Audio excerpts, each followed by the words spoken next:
एक तरफ 44 साल के रिश्ते पर तलाक की मोहर, तो दूसरी तरफ अपने ही बेटे की गद्दारी का खौफनाक मंजर। क्या तुलसी का वो एक फैसला मिहिर की दुनिया हमेशा के लिए उजाड़ देगा?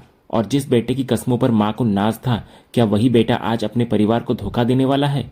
तो आइए देखते हैं इस दिल दहला देने वाली शुरुआत में क्या हुआ। तो सीन की शुरुआत गौतम से होती है, जो संतोष द्वारा दी गई रिकॉर्डिंग्स को चेक कर रहा होता है। वो खुद से कहता है कि उसने कभी नहीं सोचा था कि पैसे कमाने के लिए उसे खुद को इतना टॉर्चर करना पड़ेगा। तभी डोरबेल बजती है और दरवाजा खोलने पर सामने तुलसी होती है। इधर गौतम तंज कसता है कि शायद वो रास्ता भूल गई है, ये करण का घर नहीं है। तुलसी अपनी आदत के मुताबिक सीधे अंदर आती है और कहती है कि वो जानती है कि ये गौतम वीरानी का घर है। गौतम को इधर लगता है कि तुलसी उसे फिर से मनाने आई है, जिसे वो बेकार कोशिश मानता है। तो इस पर तुलसी गौतम को समझाती है कि कोशिश कभी बेकार नहीं जाती, चाहे वो कोर्ट केस हो या जिंदगी। उसका मानना होता है कि जिनके साथ सच होता है उनकी अंत में जीत जरूर होती है। तभी इसी बातचीत के दौरान तुलसी की नजर गौतम के कमरे की अव्यवस्थित हालत पर पड़ती है। गंदे कपड़े और बिखरा हुआ सामान देखकर उसका माँ वाला रूप जाग जाता है और वो सफाई करने लगती है। तभी सफाई करते करते वो गौतम के लैपटॉप के पास पहुंच जाती है, जिस पर एक बहुत ही अहम रिकॉर्डिंग चल रही होती है। गौतम को इधर डर लगता है कि कहीं तुलसी वो रिकॉर्डिंग ना देख ले, इसीलिए वो तुरंत लैपटॉप बंद कर देता है। वो तुलसी पर भड़कते हुए कहता है कि वो मां बनने का नाटक बंद करे। गौतम को लगता है कि हकीकत इतनी कड़वी है कि अब प्यार भी उसे नाटक ही लगता है।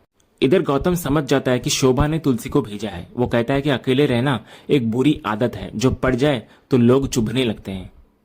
लेकिन तुलसी कहती है कि वो अपनी आखिरी सांस तक उसकी चिंता करती रहेगी। वो कहती है कि वो मानती है कि उसने कभी भेदभाव नहीं किया, लेकिन फिर भी अगर गौतम को ऐसा लगता है तो वो हाथ जोड़कर माफी मांगती है। वो बस चाहती है कि उसका बेटा अपने परिवार के साथ खुश रहे। लेकिन गौतम का दिल अभी भी कड़वाहट से भरा होता है। वो साफ कहता है कि अब बहुत देर हो चुकी है और हालात बदल नहीं सकते। वो तुलसी से विनती करता है कि वो उसे भूल जाए और परेशान करना बंद करे।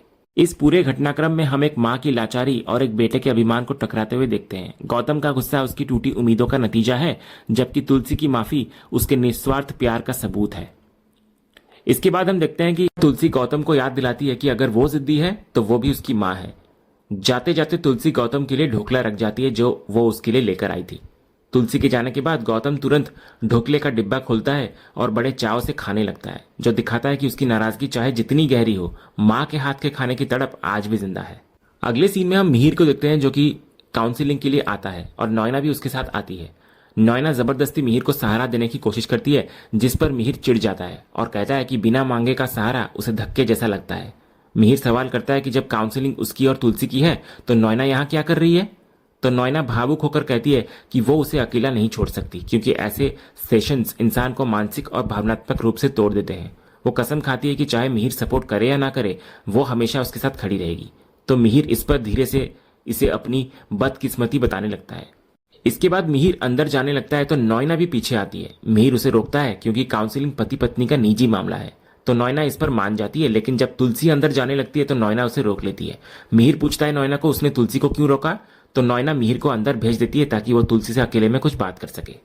फिर मिहिर के अंदर जाने के बाद नॉयना इधर तुलसी से सहानुभूति बटोरने की कोशिश करती है। वो कहती है कि उसकी किस्मत अजीब है, जिसे प्यार किया वो किसी और का हो गया और जिससे शादी हुई वो कभी अपना नहीं हुआ। नॉयना अपने वजूद का रोना रोती है, लेकिन तुलसी उसकी बातों को पतंग की कहानी कहती है, जिसे उड़ाया किसी और ने, काटा किसी और ने और गिरी किसी और के आंगन में। तुलसी नॉयना को सीधी बात करने की सलाह देती है और उसकी गोलमाल बातों में नहीं आती। तो इस पर नॉयना तुलसी से सीधी बात करती है। वो कहती है कि 6 साल पहले तुलसी ने सब कुछ छोड़ा, लेकिन एक डिवोर्स का काम अधूरा छोड़ दिया। नॉयना अपना दर्द बताती है कि अगर तब तलाक हो जाता तो आज उसे दूसरी औरत का अपमान न सहना पड़ता। वो कहती है कि उसने भी बहुत कुछ सहा है और अब चाहती है कि तुलसी इस रिश्ते को खत्म कर दे। नॉयना मानती है कि उसकी पतंग की डोर अब तुलसी के हाथ में है। तभी तुलसी नॉयना की उम्मीदों पर पानी फेर देती है। वो कहती है कि जो कुछ हुआ उसके बाद नॉयना को हमदर्दी की उम्मीद नहीं करनी चाहिए। तुलसी साफ कर देती है कि नॉयना और मिहिर के रिश्ते की डोर उसके हाथ में नहीं बल्कि मिहिर के हाथ में है। वो ऐलान करती है कि अपनी जिंदगी के फैसले वो खुद लेगी और उसमें किसी और की चिंता नहीं करेगी। दूसरी तरफ अंदर काउंसिलर मिहिर और तुलसी से उनके 44 साल लंबे रिश्ते के बारे में बात करती है। वो हैरान होती है कि इतने लंबे साथ और फिर 6 साल की जुदाई के बाद भी तलाक नहीं हुआ, जो कि बहुत कम देखने को मिलता है। काउंसिलर उनसे पूछती है कि आखिर ऐसा क्या हुआ जो इतना गहरा रिश्ता आज टूटने की कगार पर आ गया है। ये सवाल दोनों को उनके अतीत के सुख दुख और संघर्षों की याद दिला देता है, लेकिन साथ ही मिहिर के धोखे की कड़वी यादें भी तुलसी को परेशान करती है। इधर काउंसलर ये जानने के लिए कि क्या रिश्ता फिर से जुड़ सकता है, दोनों से एक दूसरे की 5 अच्छी बातें बताने को कहती है। जब मिहिर की बारी आती है तो वो बहुत ही भावुक होता हुआ नजर आता है। वो कहता है कि तुलसी की सिर्फ 5 अच्छाइयां बताना बहुत मुश्किल है क्योंकि उनकी कोई गिनती नहीं है। फिर मिहिर सबसे बड़ी बात कहता है कि तुलसी बिल्कुल अपने नाम जैसी है, सबकी मुश्किलें हरने वाली। वो मानता है कि तुलसी ने हमेशा सबकी हेल्प की है। तो मिहिर की इन बातों से साफ जाहिर होता है कि भले ही दूरियां आ गई हो, लेकिन उसके दिल में तुलसी के लिए आज भी गहरा सम्मान और प्यार बचा हुआ है। तभी तुलसी काउंसिलिंग के बीच में ही बात काट देती है। वो काउंसिलर को याद दिलाती है कि पहले उसने रिश्ते को बचाने के लिए कहा था, लेकिन अब वो अपना फैसला बदल रही है। वो साफ कर देती है कि जब शादी नाम की कोई चीज बची ही नहीं तो वो कोशिश किस बात की करे। तुलसी अब सिर्फ अपने बारे में सोच रही है, इसलिए वो अपना बयान वापस लेती है और मिहिर से तलाक की मांग करती है। तो इस पर काउंसिलर तुलसी को पूछती है कि क्या किसी दबाव पर आकर वो ऐसा बोल रही है, तो तुलसी ना कहती है। इसके बाद काउंसिलर मिहिर से उसकी राय मांगती है। तो मिहिर भी भारी मन से कहता है कि जब तुलसी ने फैसला ले ही लिया है तो उसकी भी हाँ है। तो काउंसिलर समझ जाती है कि जब दोनों पक्ष अलग होने को तैयार हैं तो काउंसिलिंग का कोई मतलब ही नहीं बनता। वो कोर्ट को अपनी रिपोर्ट सौंपने का वादा करके चली जाती है। फिर जाते वक्त तुलसी मिहिर को नसीहत देती है कि क्योंकि वो पिछले 6 सालों से नोएना के साथ रह रहा है तो तलाक के बाद कम से कम उससे शादी कर ले। इधर बाहर नोएना काउंसिलर से यह खबर सुनकर 7वें आसमान पर होती है कि तलाक पक्का हो गया है।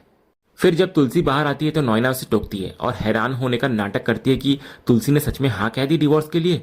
तो तुलसी कहती है कि नोएना तो यही चाहती थी, इसलिए उसने हाँ कह दी। इतना बोलकर तुलसी निकल जाती है। इधर नोएना मिहिर से भी खुश होकर कहती है कि उन्होंने सही फैसला लिया। तो मिहिर जो अंदर से टूट चुका होता है कहता है कि यह फैसला तुलसी का था।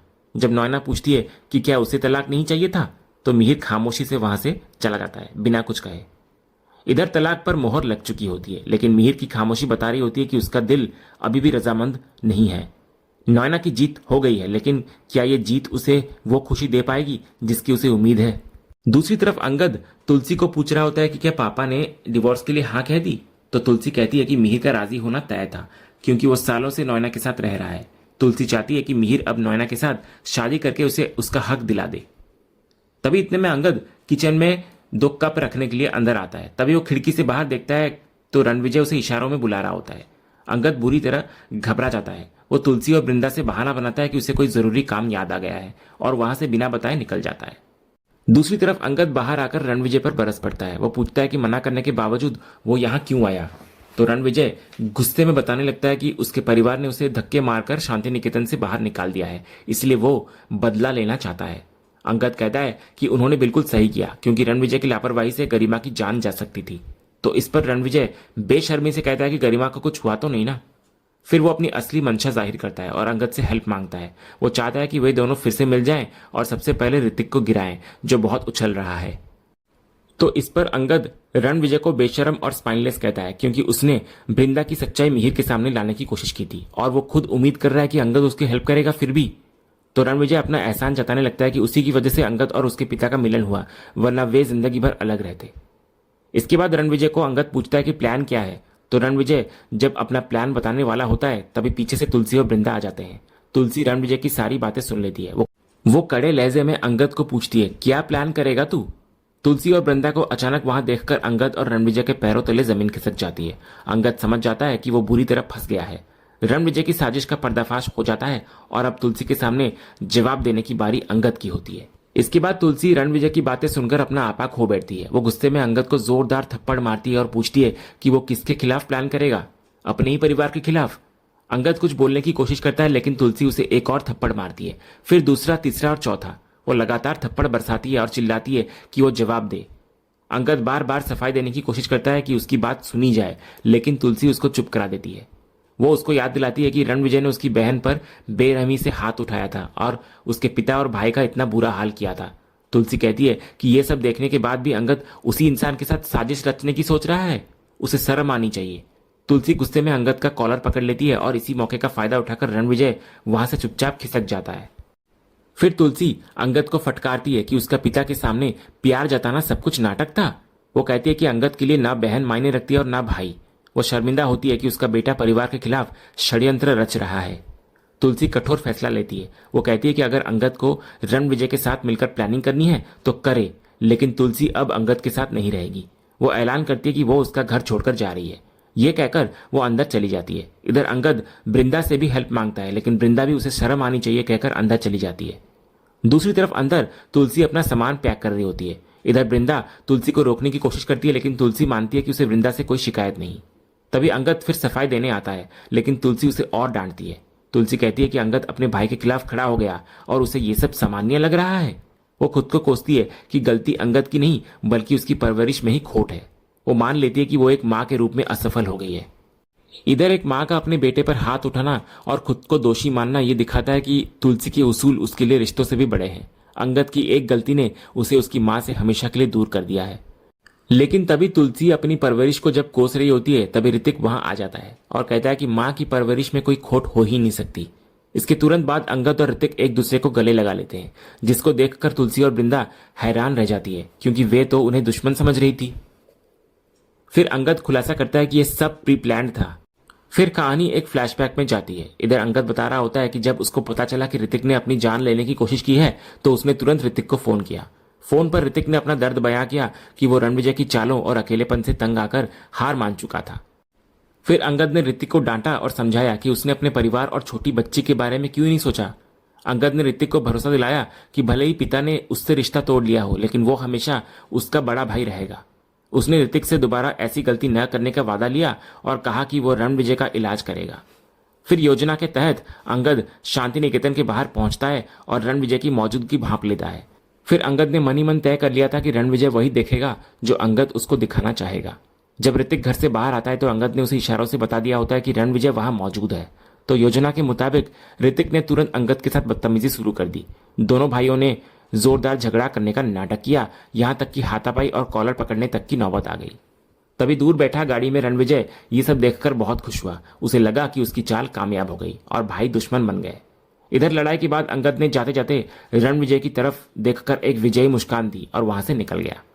फिर फ्लैशबैक खत्म होने पर ऋतिक बताने लगता है कि उनका झगड़ा इतना असली लगा कि रणविजय पूरी तरह बेवकूफ बन गया। रणविजय को लगा कि अंगद अपने परिवार के खिलाफ है, इसलिए उसने खुद आगे बढ़कर अंगद से हाथ मिलाने की पेशकश कर दी और यही वो फंस गया।